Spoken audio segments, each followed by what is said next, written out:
मैं हूं मुनव्वर और आप देख रहे हैं लोकित। इस वक्त मैं मौजूद मौजूद हूं मुंबई के 171 मानपुर शिवाजीनगर विधानसभा, जहां पर राजनीति गरमाई हुई है। और नॉमिनेशन का फॉर्म, जैसी बीएमसी का चुनाव आ गया, लोगों ने नॉमिनेशन का फॉर्म भरा। कई पार्टियों ने भरा और कई लोग जैसे इंडिपेंडेंट आज़ाद से फॉर्म भरे। मैं आपको बता दूं, ये आज़ाद उम्मीदवार एक ऐसी ऐसी ऐसी शख्स है कि जहां पर कुछ लोगों के जब दिल जलते हैं, वो अपनी किस्मत आजमाने के लिए मैदान में उतरते, क्योंकि उन्होंने ग्राउंड पर काम किया होता है। लोगों के बीच जाकर उनकी समस्या को समझने का काम करते।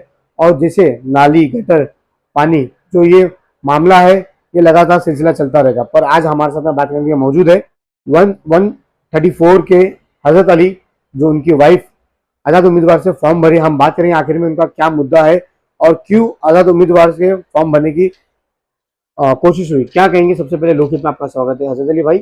ऐसा क्या हो गया कि आज़ाद से फॉर्म भरना पड़ा आपको? सबसे पहले कि मैं आपके माध्यम से आपके व्यूवर्स को अस्सलाम वालेकुम। मैं आपके माध्यम से लोगों को ये कहना चाहता हूँ कि मेरा आज़ाद उम्मीदवार आने का यही मकसद है कि जो मुझे बेसिक चीज़ जो मेरी और मेरे इलाके को जो बेसिक चीज़ें मिलनी चाहिए थी, वो नहीं मिल रही भाई। हाँ, जैसे क्या बेसिक है? जैसे कि गलियों का काम, रोड का काम। आज भी चले जाइए 134 में कई गलियां ऐसी की जैसी की तैसी पड़ी है, सालों से कोई देखने नहीं जाता। और जरा कुछ फोन करो, आ गए, झाड़ झुपट्टा करके चले जाते। और बाकी कुछ काम बोलेंगे, अभी आदमी नहीं है, भाई कहीं बाहर गए ले, भाई कहीं बाहर है, भाई इधर है, भाई उधर है। यही चलते रहता है, इसके अलावा और कुछ नहीं चलता भाई। आज जो अपना हालत जो 2017 में जो हमारे नगर सेवक थे, या उससे पहले के जो नगर सेवक थे, मैं किसी पे इल्जाम नहीं लगा रहा हूँ, जो आज से पहले अपना 2009 से पहले जैसा था आज भी वैसे ही है।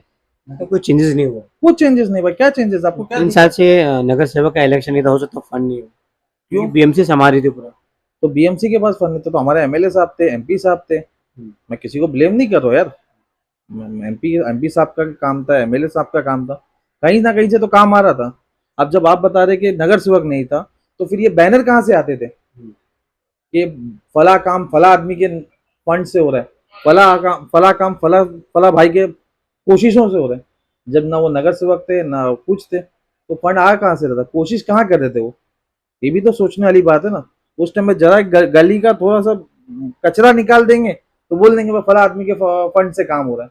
अरे क्या काम हुआ भाई? जो गलियां आज से पहले थी वो आज भी है। आप चले जाइए रफीक नगर, अपना ऊपर बाबा नगर की तरफ, या 14 नंबर की तरफ, या निरंकारी की तरफ, जैसे हालत पहले तो वैसी ही है। कुछ चेंजेस नहीं हुआ है भाई। अच्छा, जैसे बाबा नगर की आप बात कर रहे हो, तो मेरे ख्याल से वहाँ पर आज भी पानी की समस्या है। पानी की समस्या कैसा ना भाई, पानी ऊपर तक पहुंच नहीं पाता है। पानी जो हमारा पानी है वो ऊपर तक पहुंच नहीं पा रहा है। वो ऐसा ढलान का रास्ता है और ये यहाँ से पानी उल्टे साइड से लोग लेके जा रहे हैं, तो हमको पानी ऊपर तक नहीं मिल रहा। ये हमारी दिक्कत है। और वही बाबा नगर की बात, बाबा नगर में आप चले जाइए, वहां पे कब्रिस्तान है। आप खुद जानते हैं मुनव्वर भाई कि कब्रिस्तान में हमको क्या क्या दिक्कतें हो रही है। कब्रिस्तान में बारिश में दीवार गिर जाती है, कभी एक कब्रिस्तान बंद होता है तो दूसरा चालू होता है, दूसरा चालू होता है तो तीसरा चालू होता है। ये कब तक चलेगा हमारा? आप खुद सोचिए भाई कि जो लोग बोलते हैं ना कि हमने करवाया, हमने किया, हमारे साहब ने किया, हमारे बॉस ने किया, कुछ नहीं भाई। ये काम जिसको करना है वो करेगा, जैसा होना चाहिए वैसा नहीं हो रहा है। अच्छा, जो कब्रिस्तान के मामले जो सामने आते हैं गोवंडी में, जो काफी चर्चे में रहता है, एक कब्रिस्तान जैसे आपने बताया बंद होता है, फिर दूसरा कब्रिस्तान चालू होता है, उससे बीच मैयत को लेके जाने में भी तकलीफ होती है। वहाँ पर ट्रैफिक का भी इतना सामना करना पड़ता है जैसे आपने बताया। और हालतें जो है कब्रिस्तान की अभी भी खराब है। तो जो संभालता है, जो लेकर चलता है, वो एक कौम का ही रहता है। तो वो ऐसा क्यों कर रहा है? क्या उनको आखिरत का भी डर नहीं? भाई आखिरत का डर होता तो ये लोग ये सब करते थे क्या भाई? आप खुद सोचो ना भाई। अब ये सब बता रहे कि कब्रिस्तान का हम नहीं कर रहे, जबकि कब्रिस्तान बीएफसी के अंडरटेकर है, बीएमसी के अंडर में आता ना। अब कोई भाई का नहीं चलेगा, कोई सदर साहब नहीं, कोई सेक्रेटरी साहब नहीं, वो बीएमसी संभालेगी। तो वहां पे अपने बैनर, अपने पोस्टर आप देखिए, आप खुद जानते हैं। जब भी जाते हैं, हाँ भाई फला भाई का ये बैनर लगा हुआ है, फला भाई का ये पोस्टर लगा हुआ है। क्यों भाई? वो हम कौम की प्रॉपर्टी है कि आपकी प्रॉपर्टी है?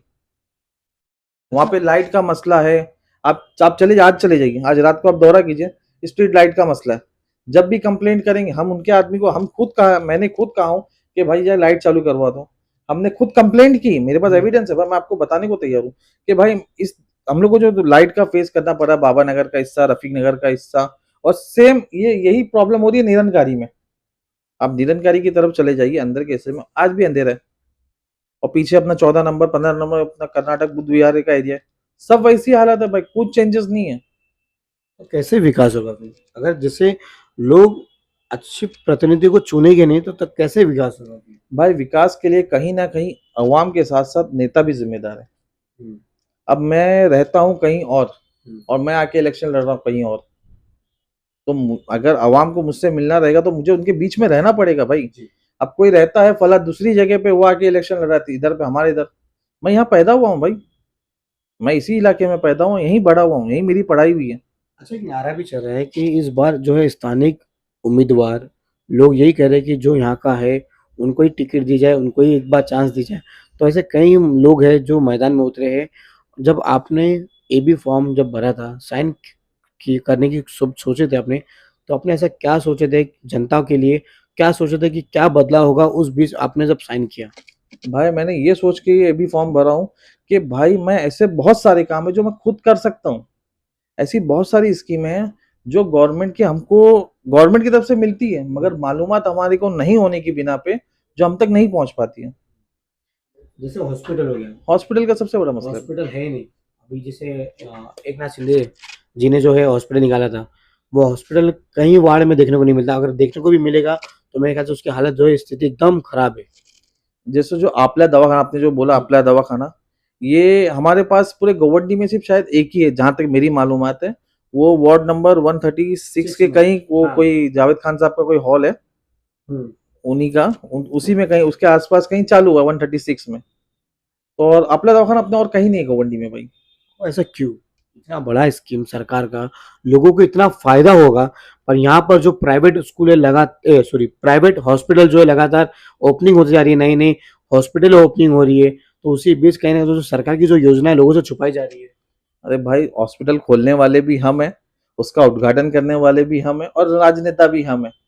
जिस बनेगी खीर तो बटेगी सब में, समझे भाई। अब जो गरीब इंसान जाता है, आप हॉस्पिटल का बहुत अच्छा बोले, अगर सब गवर्नमेंट की सुविधाओं के हिसाब से अगर काम होने लगे, सब गवर्नमेंट की सुविधाओं के हिसाब से हॉस्पिटल बनने लगे, तो बाकी जो धन्ना सेठ हमारे जो बैठे हैं उनका घर कैसे चलेगा भाई। अब उनके घर घर तक जा रहे हो, उनका घर कैसे चलेगा। अब वही लोग इलेक्शन के टाइम पे इन नेताओं को फंडिंग करते हैं, और वही नेता उनका काम करके देता है। आप देखो जितने भी और नर्सिंग होम और ये सब खुल रहे हैं, वो कौन उसकी उद्घाटन कौन कर रहा है? कोई गरीब इंसान कर रहा है क्या? हमारे इधर के नेता ही कर रहे हैं ना, कोई बाहर से आ रहा है क्या? हमारे नेता कर रहे हैं। क्यों ऐसा? सोचने वाली बात है यार। अच्छा, हजरत अली भाई, एक बड़ा मुद्दा है 90 फीट रोड पर। हर बारिश, चाहे वो बारिश हो चाहे वो मौसम ना हो, वहां पर पानी भरता है आज भी। गटर भाई भी साफ ये नहीं है। आपने जो 90 फीट का मुद्दा उठाया ना भाई, वो 90 फीट के हिस्से का जो टर्निंग पॉइंट है, आपने नोटिस किया रहेगा लास्ट टाइम पे जब उधर पानी भरा था, हाँ। मैं खुद मेरी टीम के साथ लेके साफ के, आप मेरे पिछले वीडियो देखना आपको उसमें दिखेगा कि मैंने कैसा खुद सफाई किया, कि वहीं आगे पानी जमता है, कि ऊपर से जो ढलान है और जो गटर की जो सफाई होती है ना, वो सिर्फ ऊपर से 1.5-1.5 इंच 2-2 इंच करके छोड़ देते हैं, उनको डीपली नहीं करते लोग। तो इतना करोड़ का फंड पास होता है डीप क्लीनिंग को लेकर। वो फंड आएगा ना भाई, अभी इलेक्शन के टाइम पे सब बाहर निकलेगा, देखो तुम।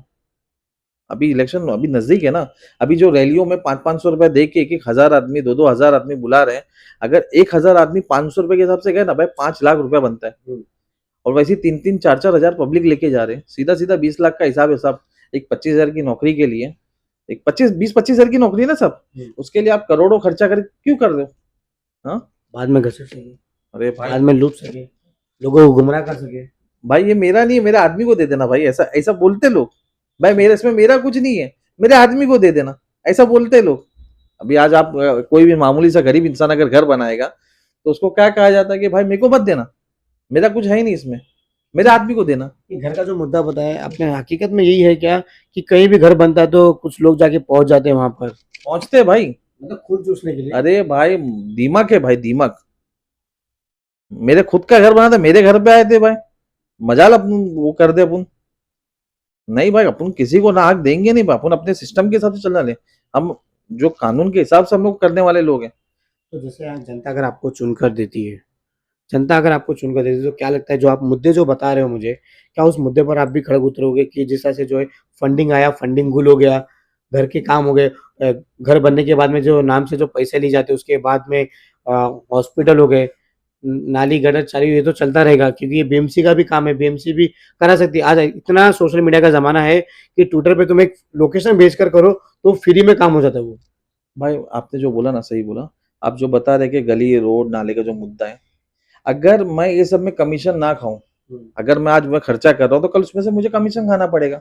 जब मैं आज खर्चा ही नहीं कर रहा हूं, तो मैं कमीशन किस चीज का खाऊंगा भाई? ये भी तो सोचने वाली बात है। और रही बात दवा खाने की, दवा खाना अगर गवर्नमेंट की तरफ से अगर कोई स्कीम है, 7 माले का 8 माले का दवा खाना बना है, क्या फैसिलिटी मिल रही है आपको? अगर खुदा ना खासा उसी के सामने का एक्सीडेंट हुआ था, वो बंदे को कहाँ लेके गए आप? राजावाड़ी राजावाड़ी। जबकि आपके खुद के पास इतना बड़ा हॉस्पिटल, आलीशान हॉस्पिटल बना है, बड़ा मुद्दा है। वो क्यों नहीं किया हमने? जो हम पहले था, हम बचपन, मैं इसी एरिया में पैदा हुआ भाई, जो हम बचपन में देख रहे थे ना वही चीज है भाई, कुछ चेंजेस नहीं है। सिर्फ नाम का हो गया। नाम है भाई। ओपनिंग के लिए आ गए, ओपनिंग करा साहब ने, भाई साहब ओपनिंग करे बस हो गया। बस बहुत बहुत बहुत मुश्किल हालात में है भाई।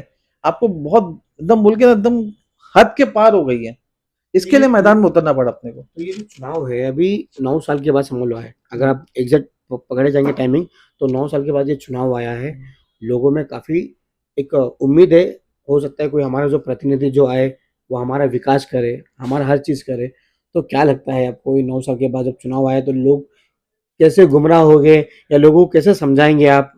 कि लोगों को इस तरह से गुमराह किया जा रहा है कि भाई आप अगर हमको जिताएंगे नहीं ना, आपका ये घर गिर जाएगा, आपका ये दुकानें तोड़ दी जाएगी, अगर हम सत्ता में नहीं रहे तो आप लोगों को दर बदर किया जाएगा। ये सरासर झूठ है भाई। ये जो इलेक्शन है वो नगर सेवक का है। नगर सेवक के कामों में घर का कोई मसला नहीं आता है। ये काम है एमपी साहब का और एमएलए साहब का। क्या समझे?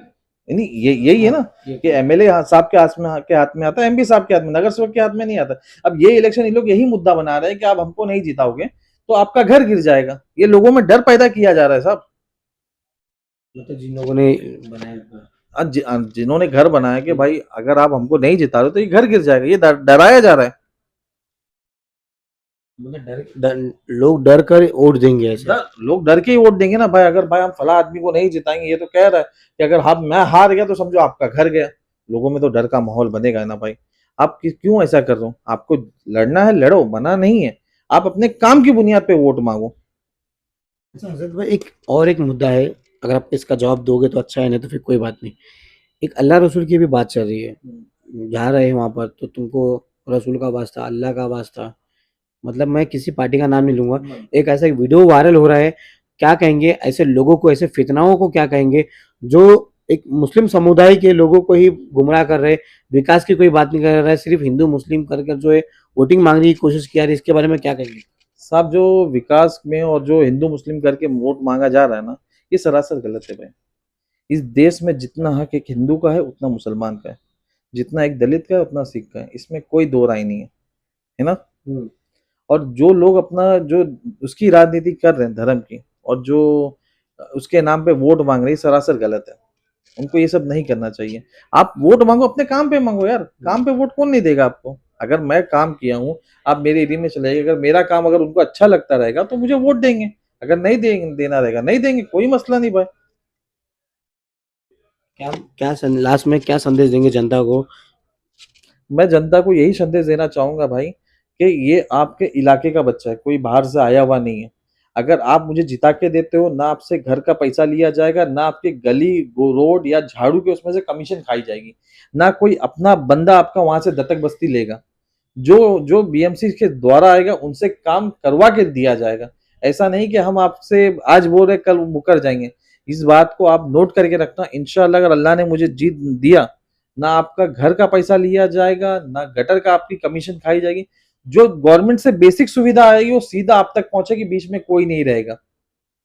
कोई दलाल नहीं रहेगा। कोई दलाल नहीं रहेगा भाई, कोई बीच में नहीं आने वाला है। सीधा जनता का पैसा जनता तक पहुंचेगा। अगर मैं आज खर्चा ही नहीं करूंगा तो भाई मैं लूंगा क्यों भाई? मेरे लिए मेरी अल्हम्दुलिल्लाह, आपको अगर मेरे बारे में मालूमात होगी भाई, मेरी गाड़ियां चलती है, आप देखे रहेंगे। मेरा गाड़ियों का कारोबार है, मैं अल्हम्दुलिल्लाह मेरे उससे मेरा घर पूरा होता है। मुझे ये सब की जरूरत नहीं है भाई। और जिनका भी ये कारोबार है, मैं उनके बारे में आपको बताने की जरूरत महसूस नहीं करता, जिन्होंने अपना ये कारोबार बना के बैठे हैं। आज जो लाखों खर्चा कर रहे हैं भाई, क्यों 25,000 की नौकरी, 20-25,000 की नौकरी की लाखों करोड़ों क्यों खर्चा कर रहे हो आप? कुछ तो फायदा दिख रहा रहेगा ना आपको। फायदे के लिए ही कर रहे होंगे ना भाई। जब मैं खर्चा ही नहीं करूंगा तो मैं फायदा लूंगा क्यों? आप मेरे साथ वाले से पूछ सकते हैं कि मेरी छवि कैसी, मेरा मेरा बिहेवियर कैसा है। आप बेफिक्र होकर आप मेरे मोहल्ले में पूछ सकते हैं। तो ये हजरत अली भाई थे जो वार्ड नंबर 134 से आज़ाद उम्मीदवार है, और इन्होंने एक वादा किया है कि जनता का पैसा जनता तक पहुंचेगा, चाहे वो रोड हो, चाहे वो गली हो, चाहे वो साफ सफाई हो, चाहे वो नाली हो, चाहे वो शौचालय हो। और मैं आपको मैं एक बता दूं कि जैसे भाई ने कहा कि काफ़ी लोग वादे करेंगे, काफ़ी लोग डराएंगे धमकाएंगे, चाहे वो जाति के नाम पर हो, चाहे वो धमकी वाला मैसेज हो। मैं आप सभी व्यूवर से, मैं सभी जनता से मैं रिक्वेस्ट करूंगा, गुजारिश करूंगा कि आप कोई भी आपका प्रतिनिधि अगर आप चुनते हो तो सोच समझ कर, एक बार दिल पर हाथ रख कर, क्योंकि आपका एक वोट देश के भाग्य को बदलने की ताकत रखता है। तो आप उसी को दो जिसमें आपकी वो ताकत हो और जो आपका विकास करे। ऐसे ही तमाम अपडेट्स हमें बने रहे। लोक हिस्से मुनव्वर शेख।